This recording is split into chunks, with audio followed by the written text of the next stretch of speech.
நாளைய முதல்வர் சீமானுடன் இளைய தலைமுறையினர் நடத்தும் நேருக்கு நேர் விவாதம். இந்த நிகழ்ச்சியை வழங்குவோர் நாம் தமிழர் கட்சியின் மருத்துவ பாசறையின் பொருளாளரும் திருச்சி கிழக்கு சட்டமன்ற தொகுதி வேட்பாளருமான மருத்துவர் வே. Krishnasamy, MBBS MD.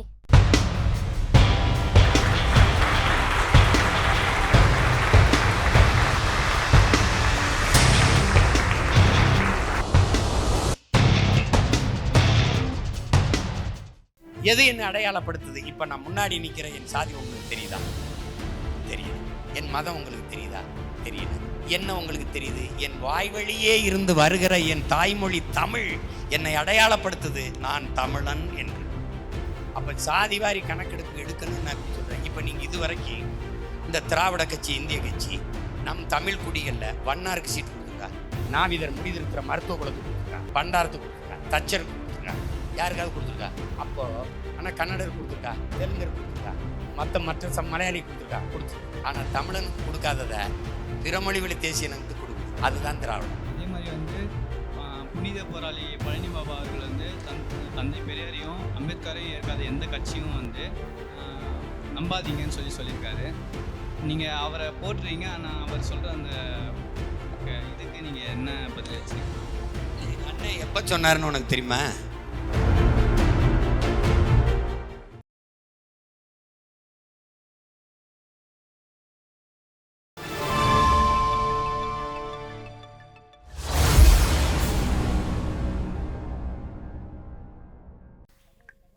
அண்ணன் வணக்கம், என் பேர் சக்தி பாலாஜி. நான் இப்போ திராவிட கட்சிகள்லாம் ஜாதியை ஒழிச்சிட்டதாகவும் பேசியிருக்காங்க. இப்போ நீங்களும் அதை தான் முன்வைக்கிறீங்க, ஜாதி இல்லாமல் ஜாதி பார்த்து போடுற ஓட்டு தீட்டுன்னு சொல்லி.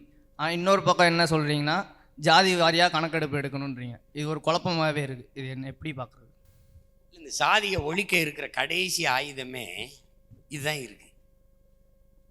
இதை நான் இல்லை, எல்லா புரட்சியாளர்னு சொல்கிறது. நான் குறிப்பாக நம்முடைய பாட்டனார் அயோத்தியாசிலேருந்து, நம்முடைய தாத்தா ரெட்டமலை சீனிவாசிலேருந்து எல்லாருமே சொல்கிறது இது ஒன்று தான் இருக்குதா. அதுக்கு அதை வச்சு தான் நீங்கள் முல்லை முள்ளால் எடுக்கணும் மாதிரி அதை வச்சு தான் அதை ஒழிக்கணும். அண்ணன் சொல்கிறது புரியுதா? இப்போ தம்பி கூட கேட்டாப்புல, தமிழ் தேசியம்தான் சாதிய வழி இல்லை. தமிழ் தேசிய இன உணர்வு எப்போ வரும்? நீங்கள் தமிழர் என்று எப்போ உணர்வீங்க? எப்போ உணர்வீங்க? சாதி மத உணர்ச்சி என்னைக்கு உங்களுக்கு சாகுதோ அப்போ தான் தமிழன் என்கிற இன உணர்ச்சியே பிறக்கும். இப்போ நீங்கள் சாதியாக இருக்கிற வரை, மதமாக இருக்கிற வரை தமிழன் என்கிற இன உணர்வு வராது. அப்போ தமிழனை இப்போ நான் தேவரா இல்லை, நான் தேவேந்திரார் இல்லை, இப்போ நாடாரா இல்லை, கோணாரா இல்லை, நான் இந்துவா இல்லை, இஸ்லாமியரா அது இல்லை என் அடையாளம். அப்போ கிறிஸ்தவனா அது இல்லை அடையாளம். அப்போ நான் யாரு அப்படின்னு கேட்கும்போது எனக்கு என்ன மேலோங்கி வருது? எது என்ன அடையாளப்படுத்துது? இப்போ நான் முன்னாடி நிற்கிற என் சாதி உங்களுக்கு தெரியுதா? தெரியல. என் மதம் உங்களுக்கு தெரியுதா? தெரியல. என்ன உங்களுக்கு தெரியுது? என் வாய்வழியே இருந்து வருகிற என் தாய்மொழி தமிழ் என்னை அடையாளப்படுத்துது, நான் தமிழன் என்று. புரியுதா உங்களுக்கு? அப்போ அதுதான் என் அடையாளம். அந்த உணர்வு எப்போது பிறக்கும்னா சாதி மத உணர்ச்சி எப்போ சாகுதோ அப்போ வரும். அதனால தான் தமிழ் தேசியம் என்பதே, தமிழ் தேச அரசியல் என்பதே சாதி ஒழிப்பு தான். சாதி ஒழிப்பு தான் சமநிலைப்படுத்தும். இப்போ நீ எப்படின்னு பண்ணுற அப்படின்னு கேட்கலாம். இப்போ பாருங்கள், பொது தொகுதியில் இவர்கள் எத்தனை தொகுதியில் ஆதி தமிழ் குடிகளுக்கு சீட்டு கொடுத்து இடம் கொடுத்துருக்காங்க? நாம் 2016 22 தொகுதி கொடுத்தோம், 21 16 தொகுதி கொடுத்தோம். இப்போவும் பல தொகுதிகளை கொடுக்குறோம். உங்களுக்கு புரியுதா? அவங்களுக்கு கொடுத்துருக்கோம்னே தெரியாமல் கொடுக்குறோம். ஆனால் பாருங்க, இந்த 2021 எங்கெங்கே ஆதி தமிழ் குடிகளுக்கு பொது தொகுதியில் கொடுத்தனோ அங்கெல்லாம் எனக்கு வாக்கு அதிகம். அப்போ மாறுதல் வருதா? இப்போ நீங்கள் நுட்பமாக பார்த்தீங்கன்னா, இங்கே படையாச்சி தெருவுக்குள்ளுக்குள்ளே பறையர் ஓட்டு கேட்டு போக முடியாது. பறையர் தெருவுக்குள்ளே படையாச்சி போகிறதே இல்லை. தேவர் தெருவுக்குள்ளே தேவேந்தர் போகிறதில்லை, தேவேந்தர் தெருவுக்குள்ளே தேவர் ஓட்டுக்கிட்டே போகிறதில்லை. இது எது? தமிழ் சமூகத்துக்குள்ளே இருக்கிற பிணக்கு, சொந்த ரத்தங்களுக்குள்ளே இருக்கிற முரண், பகை. இதை சரி செய்கிறது எப்படின்னா, இப்போ அண்ணன் என்ன பண்ணுறேன், இது தனி தொகுதி, சிறப்பு தொகுதி, இங்கே பறையர் ஆதி தமிழ் குடிக்கு தான் இடம் அப்படின்னு ஆயிடுச்சுன்னா, இந்த மாவட்டத்தில் தலைமை பதவி இருக்குல்ல, இதை படையாச்சி கொடுத்துறது. இப்போ என் தங்கச்சிக்கு சீட்டு. இப்போ என் தம்பி என்ன செய்கிறான், தங்கச்சியை கூட்டிக்கிட்டு தன் தெருவுக்குள்ள, பெரியமா தங்கச்சி ஓட்டு போடுங்க, கூட்டிக்கிட்டு போயிடுறாப்ல. எங்கே போயிடுறாப்ல? நம்ம கட்சியில் போயிடுறாப்ல. இப்பவும் போகிறான் பாரு, இப்பவும் போவான். நீ வேணா பாரு, போவான். அப்போ எங்க என்ன பண்ணுற, படையாச்சிக்கு சீட்டு. யார் இருப்பா மேலே? ஆதி தமிழன்ல பறையன் தலைமையில் இருப்பான். என்ன பண்ணுவான்? இந்த படையாச்சி தம்பி தங்கச்சியை கூட்டிக்கிட்டு தன் தெருவுக்குள்ள, தம்பி வாடா, டே வாடா, பெரியமா பெரியமா போடுமா. அப்ப என்ன, தன்னை எறியாமல் ஒரு சமநிலை சமூகம் அங்க மெதுவா சாரியை இறுக்கத்தில் சம்மட்டி அடிச்சு என் தம்பியும் தங்கச்சியும் தகர்த்துக்கிட்டு இருக்கான். இப்ப நான் அதை தெரிய மாட்டேன். ஆனா நீ இன்னும் 10 வருஷம் கழிச்சு சாதிச்சு காட்டினாண்டா எங்க அண்ணன் நீ சொல்லுவேன். அது வரும். இதை யாரு எனக்கு முன்னாடி செஞ்சா? எங்க தலைவன் செஞ்சான். எப்படி செஞ்சான்? நீ என்ன வேணாலும் அங்க தமிழில நாட்டுக்குள்ள என் கோட்டுக்குள்ள வந்தா தமிழனா தான் வரணும். அப்படி இங்க உயர்ந்த சாதிக்காரன் சுடுகாட்டு வழியை தாழ்ந்த சாதிக்காரன் பிணத்தெடுத்து போக முடியாது. அங்கே மாவீரர் துயிலும் இல்லத்துல எவன் என்னன்னு தெரியாம ஒன்னா வீர விதைகளா விழுந்து கிடந்தான்னா அங்க சாதிச்சு காட்டினான் தலைவன். உங்களுக்கு புரியுதா? சாதியை மத உணர்ச்சியை கொன்னதுனால தமிழன் எழுந்து நின்றான், போராடினான். அதனால இங்க அந்த இதை நம்ம ஒழிக்கணும்னா இதுதான். உங்களுக்கு புரியுதா? உங்களுக்கு அப்ப சாதிவாரி கணக்கெடுப்பு எடுக்கணும்னு நான் இப்படி சொல்றேன். இப்ப நீங்க இது வரைக்கும் இந்த திராவிட கட்சி, இந்திய கட்சி நம் தமிழ் குடிகள்ல வண்ணாருக்கு சீட்டு கொடுத்துருக்கா? குயவருக்கு கொடுத்துருக்கா? நாவிதர் முடிதிருத்துற மருத்துவ குலத்துக்கு கொடுத்துருக்கா? பண்டாரத்துக்கு கொடுத்துருக்கா? தச்சருக்கு கொடுத்துருக்கா? யாருக்காவது கொடுத்துருக்கா? கொடுத்துருக்காது. அப்போ ஆனா கன்னடருக்கு கொடுத்துருக்கா? தெலுங்கருக்கு கொடுத்துருக்கா? மற்ற மலையாளி கொடுத்துருக்கா? கொடுத்துருக்கு. ஆனா தமிழனுக்கு கொடுக்காதத பிறமொழி வழி தேசிய இனத்துக்கு கொடுக்குது. அதுதான் திராவிடம். இப்ப தமிழ் தேசியம் என்ன பண்ணுது? இவர் யாரு? வண்ணாரா? குராசீட்டு அண்ணன் போட மாட்டான். அங்கதான் என்ன சொல்லுது? சாதி பார்த்து போட்டினா உன் ஓட்டு எனக்கு தீட்டு. என்னை ஏன் சாதி பார்க்குற? சாதிக்க துடிக்கிற என் எண்ணத்தை பாரு. என்னை ஏன் மதம் பார்க்குற? அதை தாண்டி நான் முன்வைக்கிற மனிதத்தை பாரு. என் கட்சி என்ன சொல்லுதுன்னு கேட்க, என் கருத்து என்னன்னு பாரு. என் கட்சி என்னன்னு பார்க்காத. அப்போ நான் முன்வைக்கிற தத்துவத்தை தான் பார்க்கணும். நாங்க என்ன ஆளுகை, என்ன இதெல்லாம் பார்த்தீங்கன்னா என் கோட்பாடே தப்பாயிருக்கு. அப்ப நான் நிறுத்தி இருக்கிறவன் தமிழனா தான் பார்க்கணும். அவன் தாழ்த்தப்பட்டவன் பார்த்தீங்கன்னா உன் ஓட்டு தீட்டாயிருது. தமிழன்னு பார்த்தீங்கன்னா நீ எனக்கு போடு. அது உனக்கு, உன் வாக்கு எனக்கு பெருமையாயிருது, உயர்வாயிருது. அப்படிதான் நீ கொண்டு போகணும். அப்ப அப்படிதான் நம்ம தேடி எல்லாருக்கும் வாய்ப்பு கொடுக்குறோம். புரியுதா உங்களுக்கு? எல்லா மொழி வழி தேசியனத்துக்கும் இடம் கொடுக்குறோம். இங்க பகைங்கிறது ஒன்றும் கிடையாது.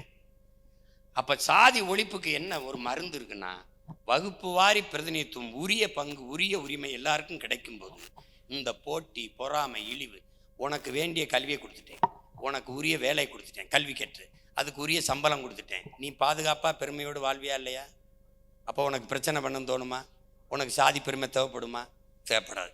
இவருக்கு உரியதை கொடுத்துட்டா அவருக்கு பெருமை தேவைப்படுமா? தேவைப்படாது. அப்போ சாதியை பேசிட்டு பீத்திக்கிட்டு திரிவியா? நம்மெல்லாம் எதுக்கு இது வருது? நத்தைக்கு எதுக்கு கூடு தேவைப்படுது?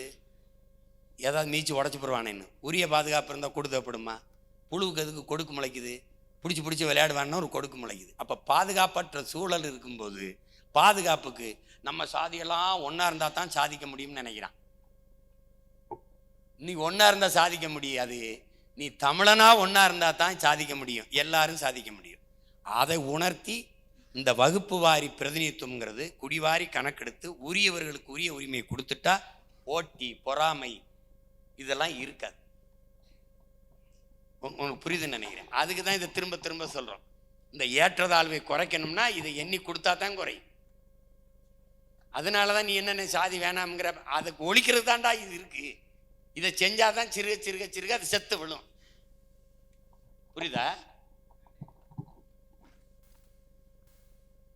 வணக்கம் அண்ணா. என் பேர் லதாஷா ராஜ்குமார். என்னோட கேள்வி என்னென்னா, உடுத்த உடை, உண்ண உணவு, இருக்க இருப்பிடம், இது எப்படி ஒரு அத்தியாவசிய தேவையாக இருக்குதோ, இப்போ இருக்க சமுதாயத்தில் ஒரு அரசியல் புரிதலும் ஒரு அத்தியாவசிய தேவையாக இருக்குது. இன்னும் சொல்ல போனேன்னா ஒரு வலுவான அரசியல் கட்டமைப்பை வழிநடத்தக்கூடிய ஒரு தலைவனாக, குறிப்பாக சொல்லப்போனால் உங்களை மாதிரி நாங்கள் எப்படி இருக்கணும், அடுத்து வர இளைய தலைமுறையினான நாங்கள் அதை எப்படி வழி நடத்தணும், அதுக்கு என்னென்ன குணாதிசயங்களை நாங்கள் கற்றுக்கொள்ள வேண்டும், உங்களுடைய கருத்து?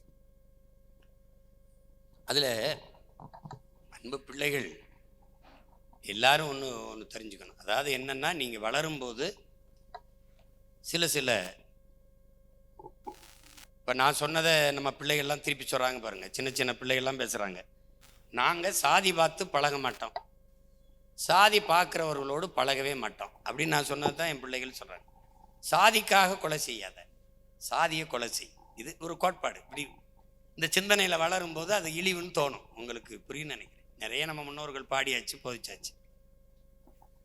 புரட்சியாளர் அம்பேத்கர் சொல்றாங்க, நான் யாருக்கும் அடிமை இல்லை, எனக்கும் யாரும் அடிமை இல்லைங்கிறார். நான் உயர்ந்த சாதி என்று எண்ணிக்கொள்கிற பெருமக்கள், உங்களுக்கு கீழே தாழ்ந்த சாதி யாரும் இல்லைங்கிறது எண்ணிக்கொள்ளுங்கள். சமூகத்தில் பிரச்சனை இல்லை. உங்களுக்கு புரிஞ்சிருச்சா? இப்படி இப்போ பிறப்பின் அடிப்படையில் உயர்ந்தவன் தாழ்ந்தவன் என்று பாகுபாடு பாராட்டுவது ஒரு இழிவு. உங்களைப் போல பசியும் உறக்கமும் கனவும் கண்ணீரும் கொண்ட ஒரு சக மனிதன் நீ உயர்ந்தவன் நான் தாழ்ந்தவன்னா எப்படி? அதை ஏற்கக்கூடாது. அது உளவியலாக இருக்கக்கூடாது. ஆனால் அம்பேத்கர்கிட்ட கல்வி அறிவை கொடுத்துட்டா இந்த சாதியை ஏற்றதாழ்வற்ற நல்ல சமநிலை சமூகம் உருவாயிரும்னு சொன்னீங்களே, நான் கல்வி அறிவு இவ்வளவு போன பிறகு இன்னும் அது அந்த தீண்டாமை இழிவு அதெல்லாம் கொடுமையெல்லாம் ஒளிகிற மாதிரி இல்லையே அம்பேத்கர், இது எப்படி அப்படின்னு கேட்கும்போது அண்ணல் சொன்ன வார்த்தை, தன்னலம் என்று வருகிற போது அறிவு வேலை செய்யாதுன்ட்டாப்ல. அப்போ கல்வி பயனற்று போயிடுது. உங்களுக்கு புரியுதா? அப்போ நீங்கள் என்ன செய்யணும்? அண்ணல் அம்பேத்கர் சொன்னதை தன்னலத்தை ஒழிக்கணும்னா நீங்கள் யாருக்காகவோ சமூகத்துக்கு வேலை செய்கிறோம், யாருக்காகவோ வேலை செய்கிறோம் என்கிற எண்ணத்தை கைவிடுங்க. யாருக்கோ உழைக்கணுங்கிற எண்ணத்தை கைவிடுங்க. நீங்கள் பிறந்த பெருமைமிக்க சமூகத்துக்காக உழைக்கிறோம் என்கிற பெருமிதமும் திமிரும் கொள்ளுங்கள்ங்கிறார்.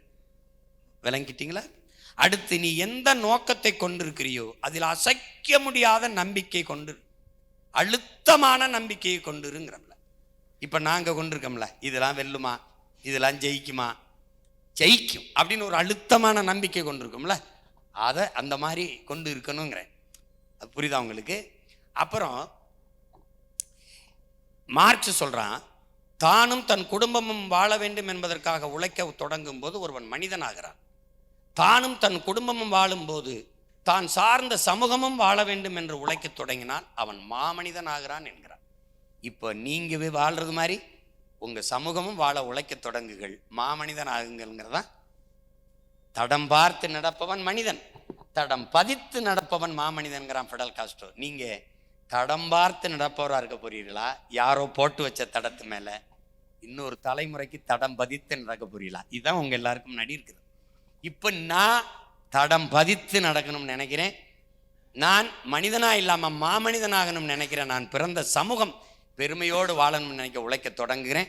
அப்படி நீங்களும் உழைக்க தொடங்குங்க. சமூகம் எல்லாம் மேம்பட்டு உயர்ந்து வாழுங்கிறத அது. அதை ஒவ்வொருத்தரும் செய்வோம். நான் செய்கிறேன்னு நினைக்கிறீங்க, நீங்களும் செய்யுங்க. அவரும் செய்கிறார். நான் எனக்கான அரசியலை செய்கிறேன், நீங்கள் உங்களுக்கான அரசியலை செய்யுங்க. நாம் எல்லாம் சேர்ந்து நமக்கான அரசியலை செய்து உரிமையை மீட்டு பெருமையோடு வாழ்வோம், பாதுகாப்பாக வாழ்வோம். இதுதான் அடிப்படை. இது அவ்வளோதான். இதுதான். இதை தெரிஞ்சுக்கிறங்க, சரியாயிரும். தெரிஞ்சுக்கிறங்க, அவ்வளோதான். வணக்கம் பெரியப்பா. சொல்லுங்க. என் பேர் ஹிதேஷ் ஆதித்தன். என்னோட கேள்வி என்னன்னா, பெருந்தலைவர் காமராஜர் வந்துட்டு எல்லாரையும் பார்த்தீங்கன்னா மதிப்பார். சின்ன பசங்களாக இருந்தால் கூட மதிப்பார். நீங்கள் பார்த்தீங்கன்னா எல்லாரையும் உரிமையோட அவன் இவன் பேசுவீங்க. இதை நான் எப்படி எடுத்துக்கிறது? அவன் இவன்னு பேசுறதுனாலேயே உரிமை இல்லைன்னு ஆயிடக்கூடாது. அதீத உரிமையில தான் அவன் இவன்னு பேசுறான். இப்போ புதிதாக அறிமுகமானோன்னா இப்போ நீங்கள் பெரியப்பாவை பாருங்க. இப்போ என் கூட இருக்கிறனால வாங்க அப்படின்னா பதறுவாங்க. தம்பி சொல்லுங்க தம்பி, வாங்க தம்பி அப்படின்னா அண்ணன் கோமா இருக்காப்லையா, என்ன ரொம்ப மரியாதையாக என்ன எப்படி இருக்கீங்க அப்படின்னா அப்படியே பின்னாடி போவான். ஏன்னா அதீத அன்பில் தான். ஏய் வாடா எங்கே போன அப்படின்னா அண்ணன் அன்பாக இருக்காருண்ணே, இல்லைண்ணே அப்போ தான் கிட்டே வருவாங்க. அது ஒரு இது நாகரிகம் இல்லைன்னா நாங்கள் போவா நீலாம் பேசுகிறதெல்லாம் கடவுளே முருகா அப்பனே என்னடா அப்படி பண்ணிட்ட அப்படிம்பா. புரியுதா உங்களுக்கு? தலைவன் பிரபாகரன் அப்படிங்கிற தலைவர் பிரபாகர் அப்படின்னு தான் மரியாதையெல்லாம் இல்லை, அதெல்லாம் ஒன்றும் இல்லை. அதனால் நீங்கள் அவன் இவன் பேசுகிறதுனால அது மரியாதை குறைவுன்னு சொல்ல முடியாது. என்ன தம்பி அப்படி சொல்ல முடியாது. பேரன்பின் வெளிப்பாடு தான். புதுசாக வர எல்லாரும் ஏடா வாடா இப்படிடா இருக்கேன்னு கேட்க முடியாது. ரொம்ப பழகிட்டோம்னா, ரொம்ப அன்பாயிட்டோம்னா, ஏடா எப்படி இருக்கா, சாப்பிட்டியா அப்படிமா. ஏன்னா வாங்க சாப்பிட்டீங்களா, நீ வேணா பெரியப்பாவோட ஒரு நாள் இரேன், என்ன நடக்குன்னு பாரு. அதான் அலுவலகத்துக்கு வர்றவங்களேனா வாங்கன்னு அவன் வரமாட்டான், கிட்டே வரமாட்டான். ரொம்ப கோவத்தில் இருக்கார் ஊருக்கு. என்னென்ன ஏதாவது தப்பு பண்ணி தான் மன்னிச்சுக்கிறீங்கண்ணே என்ன என்ன பெரியப்பா திட்டும் போது எதிர இருக்கிறாள் சிரிக்குதுன்னா அது பெரியப்பாவுக்கு மட்டும்தான். நான் திட்டுனேன்னு வச்சுக்க சிரிப்பாங்க, அண்ணன் அவ்வளவு அன்பா இருக்காருன்ட்டு. என்ன என்ன என்ன சொல்லு. வணக்கம்ண்ணா, என்னோட பேர் ஃபயாஸ். சமீப காலமாகவே பெரியாரை பற்றி நீங்கள் வந்து விமர்சனம் அதிகமாக வைக்கிறீங்க. அதே மாதிரி வந்து புனித போராளி பழனி பாபா அவர்கள் வந்து தந்தை பெரியாரையும் அம்பேத்கரையும் ஏற்காத எந்த கட்சியும் வந்து நம்பாதீங்கன்னு சொல்லியிருக்காரு. நீங்கள் அவரை போட்டுறீங்க, ஆனால் அவர் சொல்கிற அந்த இதுக்கு நீங்கள் என்ன பதில் வச்சுருக்கீங்க? இல்லை, எங்கள் அண்ணன் எப்போ சொன்னாருன்னு உனக்கு தெரியுமா? நானும் இதையெல்லாம் போற்றிக்கிட்டு இருந்தால்தான் அம்பேத்கரை அறிஞர் பேராசான அம்பேத்கரையும் ஐயா ஈவேராவையும் ஒன்றா வைக்கிறதே நான் ஏற்கனவே எதிர்க்கிறேன். புரியுதா? மார்க்ஸ் படம் பக்கத்தில் அம்பேத்கர் படம், ஐயா ஈவேரா படத்தை வைக்கிறதே நான் ஏற்கனவே எதிர்க்கிறேன். 2000 ஆண்டுகளில் இப்படிப்பட்ட ஒரு சிந்தனையாளன் பிறக்கமில்லை, பிறக்க போதும் இல்லைங்கிற அளவுக்கு ஒரு சிந்தனையாளன் மார்க்ஸ். உங்களுக்கு புரியுதுன்னு நினைக்கிறேன். அவன் வந்து மானுட குலத்தின் உயர்வுக்கு மேம்பாட்டுக்கு சிந்திச்சவன், உலக பொதுமைக்கு சிந்திச்சவன். அதுக்கப்புறம் புரட்சியாளர் அம்பேத்கர் உலகெங்கிலும் எங்கெங்க மானுட சமூகம் ஒடுக்கப்பட்டு தாழ்த்தி வீழ்த்தப்பட்டிருக்கோ அதன் உயர்வுக்கு விடுதலைக்கு மேம்பாட்டிற்கு சிந்திச்சவர். உங்களுக்கு புரியுது? அவர் பொதுமைக்கு இப்போ பாருங்க, இழந்துவிட்ட உரிமைகளை பிச்சை கேட்டு பெற முடியாது, போராடித்தான் பெற்றாக வேண்டும் என்பது ஒரு குறிப்பிட்ட சமூகத்திற்கு குறிப்பிட்ட இனத்திற்கு அல்ல, உலக பொதுமைக்கு. அறிவை தேடி ஓடுங்கள், நாளைய வரலாறு உங்கள் நிழலை தேடி ஓடி வரும் என்று கற்பித்தது ஒரு குறிப்பிட்ட சமூகத்திற்கு, ஒரு இனத்திற்கு இல்லை, உலக பொதுமைக்கு. உங்களுக்கு புரியுதுன்னு நினைக்கிறேன். வரலாற்றை படிக்காதவன் வரலாற்றை படைக்க முடியாது என்று அவர் சொன்னது எல்லாமே உலக பொதுமைக்குத்தான். இப்போ நான் அடிமை இல்லை, நான் யாருக்கும் அடிமை இல்லை, எனக்கு யாரும் அடிமை இல்லை, சித்தாந்தம் வந்து உலக பொதுமைக்குத்தான். அப்படி வந்து ஐயா ஈவேரால் அவர் சிந்திச்சது, பேசியது, எழுதியது எல்லாம் தமிழ் பேரினத்திற்கு எதிரானது. அதை ஆழ்ந்து படித்து வாய்ச்சி அட்டைப்படத்தை பார்த்து கதை சொல்கிறவன் இல்லைனா, அதை படித்து 12 ஆண்டுகளுக்கு மேலே அதே கருத்தை ஊராக பேசி அந்த கருத்தையை திருப்பி வெட்டி இந்த திராவிட திருடர்கள் எனக்கு எதிராக பரப்பி, பார் இயேசுவை பேசிட்டார், பார் கிருஷ்ணரை பேசிட்டார், பார் ராமரை பேசிட்டார், பார் இப்படி பேசிட்டார் அப்படின்னு என்னை எதிர்கொள்ள முடியாத போது என்னையவே திருப்பி கருவியாக வச்சு பரப்பிட்டு இன்னும் பரப்பாம்பார். அப்போ அதனால நீங்க அண்ணன் பழனி பாபா எப்ப சொன்னாருன்னு இருக்கு. இப்ப இருந்தா எனக்கு முன்னாடி சொல்லிட்டு போயிட்டு இருப்பாப்ல, வெளுத்து வாங்கிட்டு போயிட்டு இருப்பாப்ல. அவர் இதை படிச்சிருப்பாருன்னு நினைக்கிறியா? துலுக்கப்பயலுக்கு இங்க என்ன வேலை? இது அவன் நாடா? அவனை எதுக்கு ஆப்கானிஸ்தானுக்கு போக சொல்லு. RSS பிஜேபி கூட எங்களை பாகிஸ்தானுக்கு தான் போக சொல்லுது, இவர் ஆப்கானிஸ்தானுக்கு போக சொல்றாரு. நான் என்ன சொல்றேன்? சரி, நான் சொந்த நாடு இல்லை, ஆப்கானிஸ்தான் போறேன். நீ யாரு? உனக்கு அடிப்படை தெரியல. இங்க இருக்கிற முஸ்லீம் என்ன அரபு நாட்டுல இருந்து வந்தவனா, ஆப்கானிஸ்தான்ல வந்தவனா? என் சொந்த ரத்தம் என் மாமச்சனை, என் அண்ணன் தம்பி மாதிரி இருக்கான். இளையாங்குடி புதூர்ல இருக்கிறவங்களாம் என் மாமச்சனை சொந்தக்காரன். நாங்கள் இன்னும் அவங்க கூட வாப்பாமா நாங்கள் அப்பான்னு தான் சொல்லுவோம். என் மச்சான், என் சொந்த மச்சனை அன்வர் பேக்கு, என் சொந்த தம்பி என்ன உங்களுக்கு என்னுடைய அப்பா கரீமுடைய மையன் என் தம்பி. அவங்களாம் நீங்கள் இது பண்ணிக்கிட்டு இருக்கக்கூடாது. அவன் யாரோ ஒருத்தர் வேற்றுக்கிறாங்க வாசி மாதிரி. புரியுதா உங்களுக்கு? எங்கள் அண்ணனே சொல்லிட்டாரு, சும்மா இந்த சமயம்தான் மார்க்கம்தான் இங்கே வந்துச்சு, நான் இங்கே தான் இருந்தேன், நான் எங்கிருந்தா வந்தவன் இல்லை, நான் தேவை ரொம்ப பேசினா வெட்டி எரிஞ்சிருவேன்ட்டாப்ல. நாங்கள் விரும்பி ஏற்றுக்கிறோம் அந்த மார்க்கத்தை, போட்டு குழப்பிக்கிற கூடாது. அப்படி இருக்கும்போது நீ எங்களை வந்து ஆப்கானிஸ்தான் ஓடுங்கிற. பாப்பானுக்கு பயந்து இவங்களுக்கு இடஒதுக்கீடு கொடுத்தது, இந்த முஸ்லீமுக்கு கொடுத்தது சாணியில் கால் வைக்க பயந்து மலத்தில் கால் வைக்க வச்சதுக்கு சமமாயிருச்சுங்கிறத எங்கள் அண்ணன் படிச்சிருப்பான்னு நினைக்கிறியா? அப்புறம் பார்ப்பனர்கள், நம்மில் கீழான மக்கள், இந்த இஸ்லாமிய கிறிஸ்தவர்கள், இந்த 4 கும்பலும் நமக்கு எதிரிகள், நமக்கு எதிரிகள். இது அவர் இப்போ கிறிஸ்தவன் இஸ்லாமிய எதிரின்னா நமக்கு எதிரினா நமக்குள்ள யாரா இருக்கா? நாங்கெல்லாம் எதிரி ஆயிடுறோம். நம்மில் கீழானவன் நீ தானே சாதிய ஒழிக்கு வந்து சமத்துவத்தை நிலைநாட்ட வந்த நாட்டம் நாட்டாம, அப்புறம் உனக்கும் கீழே ஒருத்தர் இருக்கான்ற, அது யாரு? அது யாரு? இதெல்லாம் அவர் படிச்சிருப்பாருன்றியா? படிச்சிருக்க மாட்டார். படிச்சிருந்தா எனக்கு முன்னாடி அடிச்சு விரட்டி நொறுக்கியிருப்பாப்ல. நீ சும்மா அதை அம்பேத்கரை நான் ஏற்கிறேன். உங்களை எதுக்கு? என் மொழியை ஒழிக்க சொன்னது, தமிழை ஒழிக்க சொன்னது அதே முன்னத்தியர் என் தாத்தன் காகிதம் இல்லத்து இஸ்லாம் எங்கள் வழி இன்ப தமிழே எங்கள் மொழின்றாப்ல. நான் அல்லாவென்று அழைப்பதற்கு முன்பே அம்மாவென்று அழைத்தவன்கிறது. இதில் யாரை நான் ஏற்கிறது? இது ஒரு மொழியா? இதை படித்தா பிச்சை எடுக்க கூட லாய்க்கப்படாதுன்னு சொன்னாலும் கடைசி வரை அந்த மொழியிலே எழுதி அந்த மொழியிலே பேசி தான் பிச்சை எடுத்து சாப்பிட்டு இருந்தாப்புல. அதே எங்க அண்ணன் இதை எந்த ஆண்டு சொன்னாருன்னு பாரு, இதை எந்த ஆண்டு சொன்னாருன்னு பாரு. என்ன சொல்றாரு? மானமுள்ள ஒரு தமிழன் திமுக ஓட்டு போடுவான. எப்ப சொல்றாரு? நான் இறந்தால் திமுக கொடியை போட்டு புதைங்கள்னு சொன்னவன். என்னுடைய மவுத்து மேல என்னுடைய இது மேல போட்டு புதைங்கள்னு சொன்னவன் மானமுள்ள எவனாவது அவனுக்கு ஓட்டு போடுவானா? 20 வருஷமா அவனுக்கு போட்டவன் கொஞ்சம் துரோகம். நான் அந்த காணொலி இருக்கு, உனக்கு வேணா அனுப்பிவிடுறேன். என்னுடைய தண்ணிலை படத்தை வச்சிருந்தேன், உனக்கு அனுப்பிவிடுறேன். நான் போட்டு காட்ட போறேன். இந்த இதில் இந்த 29ஆம் தேதி இஸ்லாமிய சிறைக்கதில் விடுதலைக்கு எங்கள் அண்ணன் பழனி பாபா நினைவு தினத்துக்கு போட்டு பேசுகிறேன். நீ வந்து பாரு. இந்த இங்கே தானே நடக்க போகுது, சேப்பாக்கத்தில் இல்லை 1000 விளக்கில் வந்து பாரு, போட்டு காட்டுறேன் என்ன பேசுகிறாருன்னு பாரு. அதையும் அப்படி பேசுகிறாப்பலாப்போ, அதையும் அப்படி பேசுகிறாரு. அதெல்லாம் இஸ்லாம் இன இழிவை துடைப்பதற்கு இஸ்லாம் அருமருந்துன்னு எப்போ சொன்னார்? எப்போ சொன்னார்? சுதந்திரத்துக்கு முன்னாடி 62 என்ன சொன்னார்? துல்கப்பேலுக்கு இங்கே என்ன வேலைங்கிறாப்புல. இது எப்படி இருக்கு?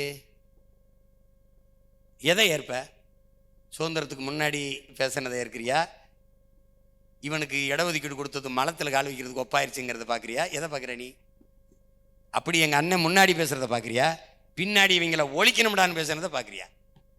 இப்போ நான் அங்கேருந்து வந்து நீ அன்னைக்கு அப்படி பேசினியே, இன்னைக்கு இப்படி பேசுறேன். அப்படி பேசுனதுனால தான் கோவம் வருது, இப்போ ஒழிக்கணும்னு துடிக்கிறேன். உங்களுக்கு புரியுதா? அது நான் வழி நடந்த பாதை, இது வழி நடத்தும் பாதை. அதனால அது அன்னைக்கு அது அது சரின்னு பட்டுச்சு, இன்னைக்கு தவறுன்னு படுது. அதுதான் பகுத்தறிவு, அதுதான் பரிணாம வளர்ச்சி. அதனால நீங்கள் அவர் சொல்லிட்டாருன்னே பிடிச்சி வர்றிய. நீ அவர் ஒன்று சொன்னார், அதுக்கப்புறம் எங்கள் அண்ணன் பேசுனது பூரா நான் பட்டியலிட்டு பேசுனா நீ என்ன பதில் சொல்லுவ? சொல்லு. அதனால என்னங்க குழப்பிக்காத. ஐயா வணக்கம், என் பேர் கோகுலன். நான் விழுப்புரம் மாவட்டம் கொங்கம்பட்டுன்ற கிராமத்துலேருந்து வந்திருக்கேன். இப்போது மது ஒழிப்பை பற்றி நீங்கள் பேசுகிறீங்க. எனக்குள்ள என்னென்னா, இந்த மது பிரச்சனை, இந்த போதைப்பொருள் பிரச்சனை வந்து இங்கே மட்டும் இல்லாமல் ஒரு ஸ்கூல் வரைக்கும் போகுது.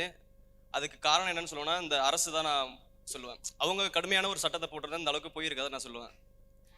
இப்போது இந்த ஆட்சியில் இந்த அரசு பொருட்படுத்தாமல் நம்ம தனிப்பட்ட முறையில் இது எப்படி வருது, இந்த ஒரு இடத்துலேருந்து இந்த இடத்துக்கு டிரான்சாக்ஷன் ஆகுது அப்படின்னு யோசிக்கும் போது, அதை தோண்டி பார்க்கும்போது அதுக்கு மூலக்கூறை யார் இருக்காங்கன்னா, ஒரு பதவியில் இருக்கிறவங்களோ ஒரு பண வசதியில் இருக்கிறவங்களோ இருக்காங்க.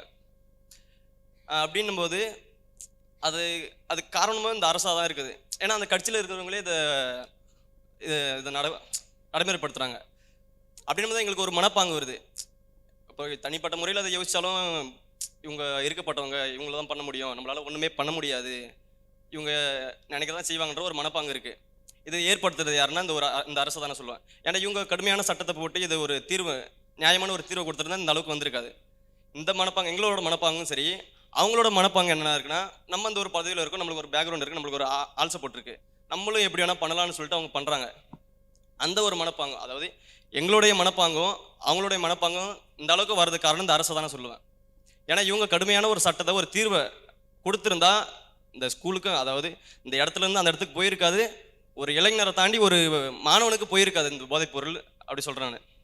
இப்போ என்னோட கேள்வி என்னன்னா, நீங்கள் ஆட்சிக்கு வந்தால் இந்த அரசு மாதிரி இதே மாதிரி ஒரு தீர்வை கொடுத்து இந்த மனப்பாங்க அடுத்து இந்த இவங்க கடத்துற மாதிரி இந்த தலைமுறையிலேருந்து அடுத்த தலைமுறைக்கு நீங்கள் கடத்துவீங்களா, இல்லை நியாயமான தீர்வை, ஒரு கடுமையான சட்டம், அப்படி ஒரு தீர்வை கொடுத்து இந்த மனப்பாங்க நீங்கள் தகர்த்தேருவீங்களா அப்படின்ட்டு நான் கேட்குறேன். இல்லை, நீங்கள் நம்ம அரசு வரும்போது நீங்கள் சொல்கிற இந்த குறையே இருக்காது. நீங்கள் போதை இதை பெற்றுக் கொடுங்கள் பிள்ளைகளை கற்றுக் கொடுக்குறோம் நாங்கன்னா, நாட்டின் செல்வங்களாக தான் இந்த நம்மளோட அரசு பிள்ளைகளை கருதும். அதனால் அறவே இந்த போதை பழக்கம் இல்லை, போதையே இங்கே இந்த நாட்டுக்குள்ளே இருக்காது. ஏன்னா நமக்கு நோக்கம் இருக்குது, அதனால அதை ஒழிப்போம். நீ அதை பற்றி கவலையே படாத. இப்போ போதை இல்லாத ஒரு நாடு, மது இல்லாத ஒரு நாடு உலகத்தில் இருக்குது. மது பரிமாறப்படாத ஒரு இராணுவம் இருந்ததுன்னா அது தலைவர் கட்டி எழுப்பின தமிழீழ தேசிய இராணுவம் தான். மது இல்லாத ஒரு நாடு. அவருடைய பிள்ளைகள் இந்த நாட்டில் எப்படி மது அனுமதிப்போம், போதைப் பொருள் அனுமதிப்போம், உறுதியாக நம்ம தடுப்போம். நீ நம்பிக்கையோடு இரு. இவர்களைப் போல ஏமாற்று வெற்று வார்த்தையில் ஒழிக்கிறோன்ட்டு எதை ஒழிக்கிறோம்னா யாருக்கும் தெரியாமல் கீழே ஒழிச்சு வச்சு விற்கிறது தான் இவங்க ஒழிக்கிறோங்கிறது. உறுதியாக நம்ம ஒழிப்போம், நம்பிக்கையோடு இரு. உனக்கு இருக்கிற வழி உனக்கு முன்னாடி இருக்கிற அண்ணனுக்கு இருக்குது. இந்த மாதிரி நிறைய பிள்ளைகள் இருக்குது. எல்லாரும் சேர்ந்து ஒழிப்போம், தடுப்போம், நம்பிக்கையோடு உறுதியாக செய்வோம். மகிழ்ச்சி. எல்லாருக்கும் ரொம்ப நன்றி. பசியோட ரொம்ப நேரம் இருந்துட்டீங்க. உங்கள் எல்லாருக்கும் இந்த நேர்காணலை இவ்வளோ நேரம் இந்த கேள்வி பதிலை எல்லாம் கேட்டுக்கொண்டிருக்கிற ராவணா வலையொலி காட்சியினுடைய பார்வையாளர்கள் எல்லோருக்கும் என்னுடைய அன்பும் வாழ்த்துக்களும். இந்த வாய்ப்பை தந்த என் அருமை உடன் பிறந்தார் ஏகலைவன் அவர்களுக்கும், ஒருங்கிணைத்து நடத்திய என்னுடைய தம்பி இயக்குனர் களஞ்சியம், என் தம்பி முத்துப்பாண்டி, என் ஆறுயிர் இளவல் சிலம்பரசன், எல்லோருக்கும் என்னுடைய அன்பும் வணக்கமும். நன்றி. நாளைய முதல்வர் சீமானுடன் இளைய தலைமுறையினர் நடத்தும் நேருக்கு நேர் விவாதம். இந்த நிகழ்ச்சியை வழங்குவோர் நாம் தமிழர் கட்சியின் மருத்துவ பாசறையின் பொருளாளரும் திருச்சி கிழக்கு சட்டமன்ற தொகுதி வேட்பாளருமான மருத்துவர் வே. Krishnasamy, MBBS MD.